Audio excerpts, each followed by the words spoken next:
Je vais faire le point sur une action que nous avons menée avec Salon CE en collaboration avec nos amis les Bouchons d'Amour. Alors, on avait interviewé Jean-Marie Bigard avant les fêtes de Noël qui nous avait incité à faire une collecte de bouchons parce qu'avec les bouchons, mais ils vous en parleront eux-mêmes, on peut aider des handicapés, on va vous expliquer comment.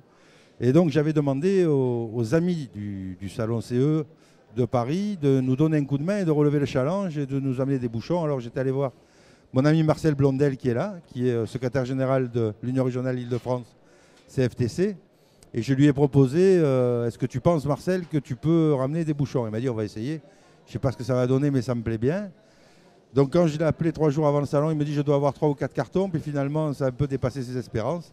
Donc raconte-nous, Marcel, comment tu as réussi à fédérer tes camarades syndiqués d'Île-de-France et comment tu as réussi et combien tu as finalement ramené de cartons de bouchons?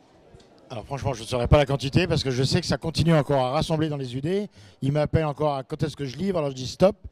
Donc ça va nous permettre avec l'association peut-être de rentrer en réseau et de faire quelque chose en permanence. Mais ce que je veux dire, l'humain, l'être humain, il est formidable. Quand il se mobilise pour quelque chose, rien ne l'arrête, quel que soit le thème, etc. En l'expérience, nous on s'est mobilisés il y a 3 semaines. On l'a mis en place il y a 3 semaines seulement.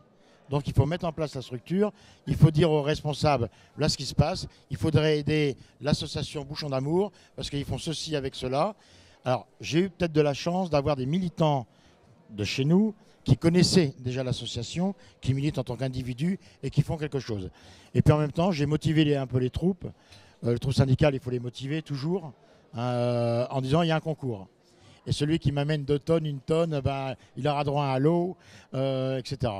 Donc on s'est tous pris au jeu. Et puis finalement, d'un carton, de 2 cartons, de 3 cartons, de 4-5 UD, même la Confédération s'y est mis. Même le président confédéral, je sais qu'il a participé. Tu l'as vu mardi, mais il a participé à ce geste.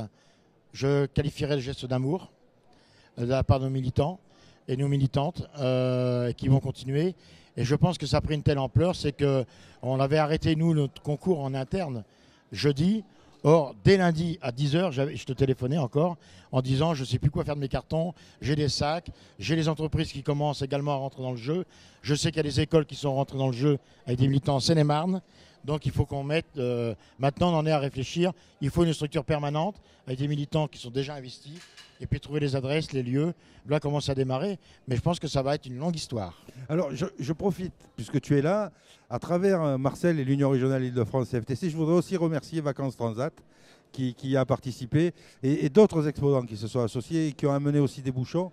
Je pense que de notre côté, Salon CE, on ne va pas relâcher l'effort, on continue en province et c'est l'occasion pour ceux qui nous regardent de dire amenez les bouchons en province sur les stands des Bouchons d'Amour parce qu'il y aura des stands dans plusieurs villes. Il suffit d'aller sur le site pour voir où vous serez présents et continuer à en amener. Et au second semestre, on va essayer d'exploser le record avec la CFTC, peut-être au niveau confédéral, faire livrer tous les bouchons ici à Paris et remettre une montagne de bouchons à Bouchons d'Amour. Et inviter Jean-Marie Bigard pour lui dire voilà l'interview qu'on a faite, voilà ce que ça a donné. Et puis le prendre en photo avec les bouchons et avec tous ceux qui se seront associés à cette opération. C'est un début. Tu l'as dit toi-même, c'était il y a 3 semaines. Il faut continuer. Alors, je vais passer le micro à Françoise. Françoise, donc présidente de Île-de-France, c'est ça? Région Île-de-France. De la région Île-de-France, donc l'équivalent de Marcel, c'est parfait. Voilà. Et dans le 93, comme Marcel, pour le département de rattachement. Alors, une opération comme ça, tu l'as montée avec Christelle Marzulot chez nous, Oui. qui a été moteur et qui est l'ambassadrice. Et d'ailleurs, grâce à vous, on va pouvoir avoir des Rocher Ferrero pour les soirées chez Christelle. Et là, on en est très heureux. Comment tu vas réussir à entretenir ce réseau syndical avec cet élan? Il ne faut pas le laisser retomber maintenant. Ah non, pas du tout. Le but est au contraire même peut-être de le faire encore grandir et grandir, de manière à ce qu'on puisse aider le maximum de personnes grâce à la vente des bouchons. Donc le réseau, on a pris des contacts, on va continuer à voir un peu ce que chacun peut faire, d'un côté comme de l'autre, avec les difficultés que ça peut apporter à certains comités d'entreprise, des entreprises plus petites. Est-ce qu'on ne peut pas... on va essayer d'organiser tout ça parce que je dois avouer que c'est la première fois qu'on participe à un salon, que je ne m'attendais pas à cet engouement vis-à-vis des bouchons d'amour. Beaucoup de gens sont venus nous trouver d'eux-mêmes sur le stand, donc ça veut dire qui sont intéressés par notre opération, par le geste de solidarité que l'on fait vis-à-vis du handicap. Et donc ça, il ne faut pas que ça retombe. Au contraire, on va tout faire pour le développer avec les bénévoles qui m'accompagnent, parce que bon, il y a ce qu'on appelle dans l'association les BRD, Bigarchons responsables départementaux, mais derrière eux, ils ne sont pas tout seuls. Il y a tous les bénévoles qui trient les bouchons, qui viennent nous aider à charger les camions. Certains prennent des jours de vacances pour pouvoir nous donner le coup de main. Donc tout ça, voilà, il ne faut pas que ça retombe, il faut que tout le monde y trouve son bonheur et qu'on voit beaucoup de sourires sur les personnes handicapées avec beaucoup de larmes quand on peut leur dire, ben voilà, votre matériel, vous ne pouviez pas, mais grâce à toutes ces solidarités, voilà, nous vous offrons le solde de ce qui vous manquait pour pouvoir l'avoir. Et ça, c'est très émotionnel. Avant de passer la parole à Gildas, je réitérerai un conseil que j'ai donné lors de l'interview à Jean-Marie Bigard aux élus de CE qui nous regardent et avec l'assentiment de mon collègue Marcel. Le point numéro 2 à l'ordre du jour de la prochaine réunion de CE, c'est mettez à disposition un local pour la collecte des bouchons. Parce que c'est ce que Jean-Marie nous disait, il nous manque des locaux pour les collectes. Essayez de voir avec l'employeur s'il n'y a pas un local de 6-8 mètres carrés où vous pouvez stocker les bouchons et organiser la collecte avec les équipes des bouchons qui peuvent venir les chercher de temps en temps. Mettez-le, le deuxième point à l'ordre du jour, après la validation du PV de la réunion précédente. Ça me semble être une action qui est assez importante et un point de collecte dans l'entreprise pour que chacun puisse jeter ses bouchons. Et quand vous allez au distributeur automatique, préférez une bouteille à une canette parce qu'au moins vous récupérez le bouchon. Le volume qu'on a récupéré avec la CFTC, pour vous donner une idée, ça doit être de l'ordre de 15 cartons. 15 gros cartons. Minimum, Ça ne oui. paye pas les croquettes pendant un mois pour un chien. Donc, c'est des dizaines et des dizaines d'opérations comme ça qu'il faut. Parce que les bouchons, ça prend du volume, mais ça pèse pas grand-chose. Et une fois recyclé, quand on retouche l'argent, quand on sait combien coûte l'éducation d'un chien avant d'en faire un chien de service pour un handicapé, c'est je ne sais plus combien de mois, nous disait la dame d'Andy-Chien. Gildas, peut-être tu peux là-dessus. Alors pour un chien revient à 12 500 €. Il faut compter 2 ans pour réussir à éduquer un chien, en sachant que le chien reste propriété de l'association Handichien à vie et qu'il est suivi toute sa vie. Mais il peut progresser également. Je prends un exemple, il y avait une personne qui avait donc un fauteuil et la personne, toutes les commandes étaient dans la bouche. Ça arrive aussi sur les trottoirs, il y a eu un nid de poule, sa tête a bougé, elle n'était plus en face. La personne ne pouvait plus bouger. Il a fallu qu'il attende qu'il y ait un passant qui lui remette sa tête au bon endroit pour pouvoir repartir. Fort de ça, ils ont rééduqué le chien, enfin ils ont réappris au chien ou appris au chien à lui remettre sa tête en place pour qu'il soit indépendant. Donc, redonne-nous le coût de l'éducation d'un chien. L'éducation d'un chien, c'est 13 500 €. Alors, 13 500 €, ça fait combien de tonnes de bouchons? Alors, je vais laisser les gens compter parce qu'ils sont beaucoup plus rapides que moi. Nous, on est payé 210 € la tonne de bouchons. Quand elle est livrée, il n'y a pas de transport puisque c'est notre régénérateur qui joue le jeu et qui prend le transport à sa charge. Et nous, on est payé 210 € la tonne. Donc, ce qui fait quand même quelques tonnes de bouchons pour un chien. Donc, quand je dis ce qu'on a récupéré sur ce salon, ça ne fait pas les croquettes. C'est vrai, ça ne fait pas les croquettes. Mais si dans tous les salons CE de France, tous les camarades de la CFDT faisaient la même chose, on paierait plus que des croquettes d'un mois. Ça serait vraiment, je dirais pas un fleuve, mais une belle rivière de bouchons qui arriverait chez nous et ce serait très très bien. Et d'ailleurs, on est un petit peu en contact puisque moi, je vais repartir sur Rennes et sur Nantes. Et j'espère que les camarades là-bas viendront nous donner un petit coup de main et qu'on aura aussi une belle collecte et on vous en fera part puisque le but du jeu dans notre partenariat, c'est justement d'être transparent.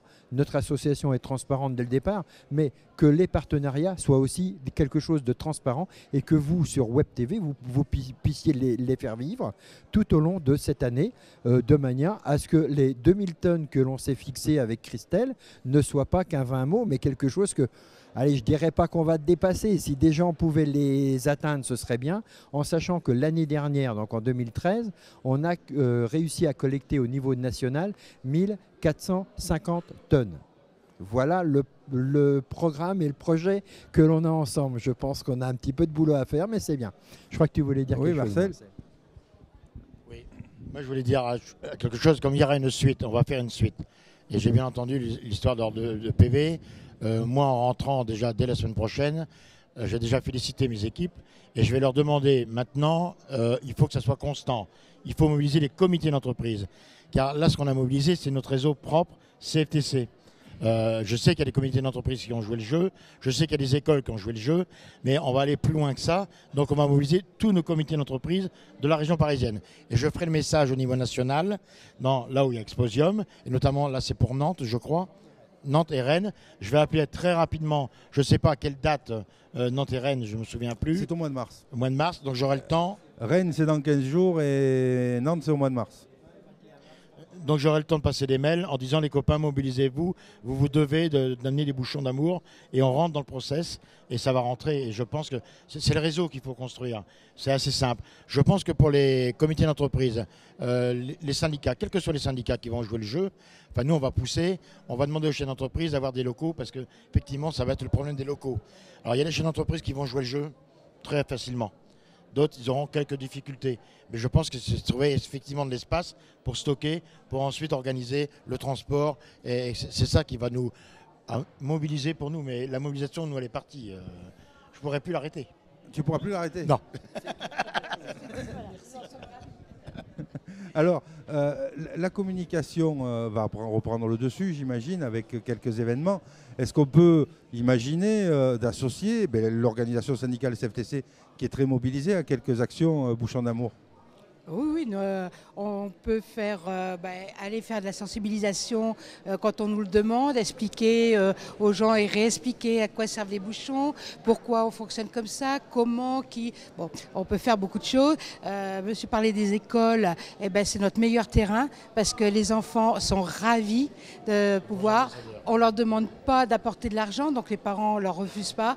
Et quand on voit des gamins de 3-4 ans venir nous apporter 3-4 bouchons, voilà, c'est très émouvant parce qu'on sait que c'est notre citoyen de demain et qu'on le forme déjà à la protection de l'environnement. Parce qu'il ne faut pas oublier que notre but premier, c'est le handicap, mais par ce handicap et par cette opération, nous, on aide aussi à la protection de la nature, puisqu'on part d'un déchet qu'on revalorise, qui nous donne de l'argent pour faire de la solidarité.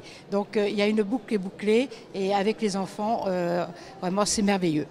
Alors, je voudrais revenir sur un point qui avait été le point essentiel, je pense, de l'interview de Jean-Marie Bigard, c'est les coûts de fonctionnement des Bouchons d'amour. Parce que ça, c'est épatant. Je crois que dans l'histoire d'une association, alors on connaît tout ce qu'on a connu précédemment avec des associations qui avaient des coûts de fonctionnement phénoménaux. Ce n'est pas votre cas. Réexpliquez-nous comment vous fonctionnez et avec quel argent vous fonctionnez. Alors, nous, on fonctionne avec 0 €, c'est le système D.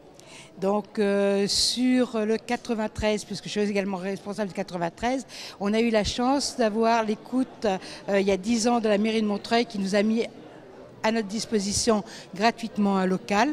Donc là, voilà, c'est merveilleux pour nous. Je sais qu'il y a d'autres BRD qui ont beaucoup de difficultés, qui trient et qui collectent les bouchons dans des conditions vraiment très difficiles, mais ils sont tellement motivés que même quand ils en ont assez de patauger dans la boue, de ramasser des sacs grevés, ramasser tous les bouchons, il y a derrière, on sait à quoi ça va servir, donc ils se remotivent. Mais franchement, moi, ces gens-là, je leur tire mon chapeau parce que nous, sur Montreuil, on est vraiment privilégiés. On a un local qui est chauffé par les tuyaux de chauffage qui passent dans le sous-sol et on est à l'abri l'hiver et l'été. Donc ça, vraiment, moi je tire mon chapeau à tous ceux qui font l'effort et il y a beaucoup de gens aussi qui font l'effort parfois de nous ramener les bouchons de très loin. Voilà. Gildas, tu voulais ajouter quelque chose? Oui, moi je voulais ajouter quelque chose. C'était surtout que c'est notre parrain Jean-Marie Bigard, que tout le monde connaît, un peu humoriste, tout ce que l'on veut sur les bords. Mais c'est lui qui nous a fait mettre dans nos statuts que l'on devait fonctionner avec 0 €, qu'on mettait en commun la collecte des bouchons. et qu'on devait répartir cette collecte sur l'ensemble du territoire national.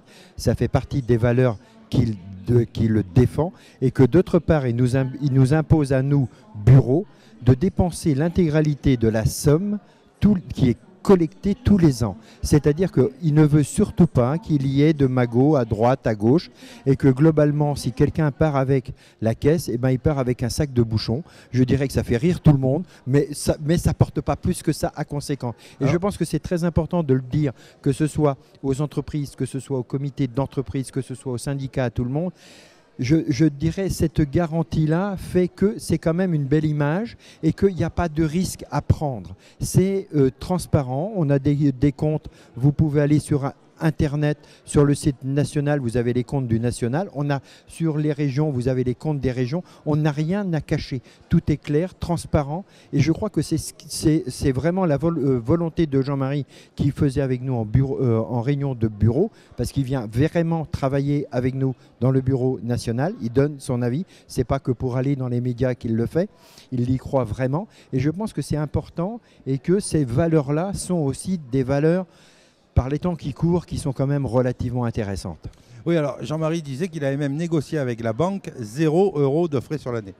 Tout à fait. C'est-à-dire que même la banque joue le jeu, alors on va pas la citer, parce que d'abord je ne sais pas qui c'est.